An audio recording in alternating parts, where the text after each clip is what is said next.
the court documents is reading it. So Manafort is known to have a significant amount of wealth. Between 2012 and 2016, he listed his assets to be between $19 million and $136 million. That's like a, gosh, which is it? The New York Daily News reports. So it's between 19 mil, 136. But yeah, it'd be easy to get somebody to charter a plane or something out of a private airport, if you needed to. But the FBI's on him. They're going to be watching him. It doesn't look good for him. And I'm convinced at this moment, and I know the investigation's ongoing, but I honestly do not see any collusion. And many to the right are saying the same thing. They just don't see any collusion with Trump himself. And Manafort has been doing this stuff and didn't release this information to authorities as he should have. And Trump benefited, obviously, but he wasn't in his close seating. He wasn't in the West Wing working with him daily like that. He worked on the campaign, and then he was gone. But now they're just trying to, because he hung out with him, because he had some participation, he must have colluded. No. And Trump is not part of the investigation, by the way. Dems would have you believe it, but that's why we are here. Purpose served. Common sense, yeah, but sometimes with common sense mixed with correct information. Some of the liberals will tell me, wow, where did you get that? I said, well, all the newspapers, even the liberal New York Times, the Washington Post, the LA Times, the Miami Herald, they all say the same thing. And all these papers that I mentioned are left-leaning to begin with. That's when you know it's right. This is factual information. They said, who said it? Oh, it's that Fox News channel. You can collaborate the stories with the leftist newspapers out there. Jeez, come on. It's for folks that have a brain that the lights are on.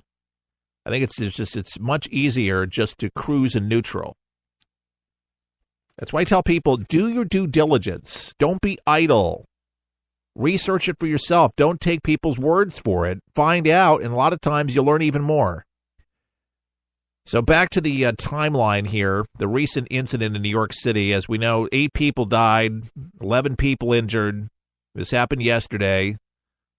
Another truck rented by a terrorist in a crowded New York City. The driver jumped out of the truck with a fake gun, each hand, and then was shot by the police, the NYPD. And then New York City Mayor de Blasio called it an act of terror during a media briefing. He was right about that. And in New York City, it looks like another attack by a very sick and dangerous person. Law enforcement is following this closely. Not in the USA, President Donald Trump tweeted. That was yesterday. The attack was being investigated, still is, by the FBI. It looks like ISIS-inspired. And then let's remember the one in Spain, August 18th. Was an Audi plowed into pedestrians there. Remember that? The coastal town of Barcelona, one person was killed. Yep. And luckily, there wasn't any more than that, but that was sad. And the officer fatally shot 4 attackers as they got out of the vehicle with a weapon. 5th attacker stabbed a bystander and was shot by a different officer, according to that paper. Investigators believe that the attackers belonged to the same cell responsible for the attack. Los Robles. So Barcelona, August 18th in Spain. Barcelona, the 17th, there was a van that plowed into a people in Los Ramblas in Barcelona, killing at least 13 people, 130 others. Yep. That were injured. And ISIS claimed responsibility there. And then in Paris, August 9th, a driver, a vehicle into a group of soldiers in the French capital, leaving 6 of them injured. London, in 27 June 19th, during Ramadan, a man drove into pedestrians around the Finsbury Park Mosque in northern London. One person, a 51-year-old man, was killed and others were hurt. And then June 27 in London, 3 men drove into the sidewalk of the London Bridge before getting out of the van and stabbing people. In the Borough Market, 8 people were killed, 48 others injured. And folks, this was all this year.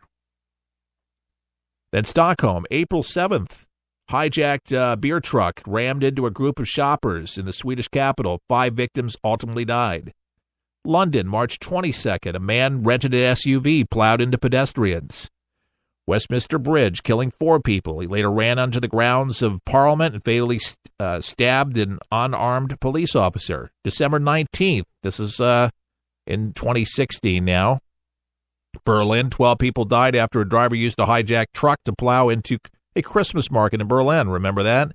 And then in Nice, France, July 14th, 2016, the driver of a tractor-trailer targeted the Bastille Day revelers in the southern French city, killing 86 people. The driver was 31 years old and was fatally shot by police, and ISIS claimed responsibility for that attack. Folks, it's happening, and it's happening more in the United States. And terror is here, folks. It has not left. Yeah, they haven't brought down another building, haven't brought down another plane here. But, folks, they have bigger targets. Not just the trucks, but they would love to get themselves on an EMP explosive. And an EMP is still an eventuality, and my smartest recommendation to anybody that listens to this broadcast is to get yourself a generator for standby, for storms or for EMP, and you have some fuel source for it, propane, have a lot on, or have some gas, a lot of gas on hand between the two, because you have to have something to fuel it with. One thing to have a generator and have the cycle oil, have stuff to run it. Make sure you have a fuel source, but get yourself a generator. Get one. It doesn't matter where you're at. Have one. Get it in the closet. Have the right stuff to run it, and be ready. And right now is the time to do it. But you can find a used one. You can find a new one. But get one. Everybody should have one, just in case, folks. It's not a matter of if, it's when, according to the experts. And this seems to be the biggest talk with North Korea and Iran, and with ISIS. So chemical attacks, yeah, but the EMP is the biggest thing because it would really, literally cripple and bring the United States to its knees. Folks, people would die very quickly. One way to not die is have electricity, have food, have a way to live, and you got to have supplies on hand. And if you don't have a lot of money and you're broker than a spoke, so to speak, put your money with some friends or family, put your money together, and all save for one, then you can all benefit from it. Communities have done this, and you can do the very, very same thing. If you're in a community, you can have a meeting, and you guys can all chip in for one big generator, and they sell all different types and sizes, but you got to make sure that it meets your demands. And if there's more than 1 or 2 people plug it into it, you got to make sure you can be able to do that. Remember, it'll most likely burn more fuel. There's diesel ones. There's ones that'll be converted to propane, which that's very, very smart. If you can do that, get the propane conversion, and you can get yourself 2 or 3 tanks of propane or more on your property. They look ugly, but it's a source of fuel. You can have gas, then you can convert it over to propane, and with propane, obviously, you can cook with it, but it can run your generator. So just some things to be thinking about for your preparation thing here. And that would be at the top of my list, and it is.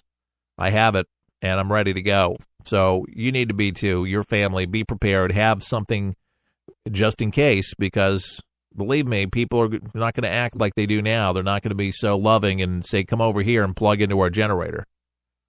They're not going to be so sharing because they got people they need to feed themselves. And Smith & Wesson is going to be more prevalent. It's going to be like the Wild West.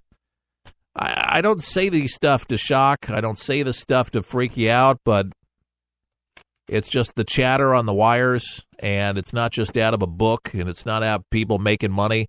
Because if I was doing that, I'd be selling the survival book that we have and I'd be telling you to go buy it. We'd have a link on the website. It has nothing to do with sales or anything like that. It's just we're telling you information that's factual. It's in the news, and Ted Koppel was way ahead of it. You really want to know what the effects are going to be? Get the book Lights Out. There's a lot of other books about EMP, but that book was written about, 2 years ago? Not even. Lights Out by Ted Koppel. Yeah, the news guy. Ted Koppel wrote the book Lights Out. I never even thought he would do it, but the book was really well written, but it gives it a real good indicator of what life would be without electricity. And some of you experienced that during the recent hurricanes, and some of our listeners in Puerto Rico that are privy to be able to have some kind of access to be able to have electricity and the internet to listen to our radio show. You guys and you ladies, you know how crucial electricity is, man. Air conditioning, bare minimal. My goodness. You got to have some AC in Puerto Rico, man. It's hot. Some Puerto Ricans live without it. They'll do fans. They'll take a shower and they'll let the fan cool them. But, man, there's some stifling days where you just can't deal with it. It's just, it's terrible. Got to have some AC. But be ready, folks. These terrorists will use any means possible to stop the way of life that we have. They do not like how we live, and their mandate from their leaders is to kill as many people as they possibly can, and the numbers would be great. They would be great. Jeffrey Rodak from Newsmax wrote an interesting article. You can go to Newsmax.com, and the title of this article, it says, Trump hits Schumer over NYC terrorist. He says, I want merit-based visas, and just wanted to elaborate a little bit more about this particular thing here. Sebastian Gorka, he says he won his vice under the diversity lottery introduced by none other than Senator Schumer. Trump's tweet followed on the heels of an earlier tweet message from the former presidential advisor, Sebastian Gorka. So here it is. The terrorists came into our country through what is called the diversity visa lottery program, a Chuck Schumer beauty. That was Trump earlier. He says, we are fighting hard for merit-based immigration. No more Democrat lottery systems. We must get much tougher and smarter. That was Donald Trump there. And the official said that the attacker is an immigrant from Uzbekistan, and who came to the U.S. legally in 2010. And they haven't said whether he came in through the diversity immigration visa program. It has been found out since that he actually did. They know this. They ran him through the system. He definitely went through that during that time to get through it.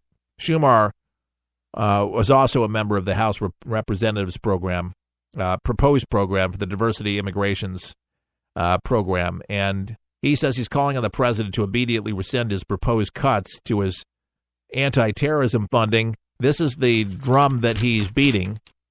There's no funding that's being cut. They're just neutering you for your insane programs there in New York City that allow terrorists to have safe harbor, to hide under the radar so we don't ship them out of the country. I know you don't want that. You don't want our safe or streets to be any safer in New York City. Poor New York, keeping New Yorkers in the dark, thinking you got them safe and got their back. Should we just be sending the terrorists to your doorstep? Would you like that? I don't think so. Think about that. It becomes more real, more personable when you feel like you're more under attack. And believe me, their entourage, they're loaded, they're locked and loaded. But the average citizen can't protect themselves, but he's got all the protection. You know, it's easier to have that kind of rhetoric because it's anti-Donald Trump. Anything that doesn't fall in line with what Donald Trump is saying, you got to go against it. So if it's a cloudy day, it's a clear day. If it's a clear day, it's a bad day. I'm convinced that is how the left operates today. No matter how good, how sensible, how practical a measure would be, they'll be against it because they do not want to seem like they're siding with the president like this at all, because they're readying themselves for none other. Well, it's going to be 2018, ready for 2020, and they don't want to pretend to be any kind of president, a presidential friend to this one. Not him.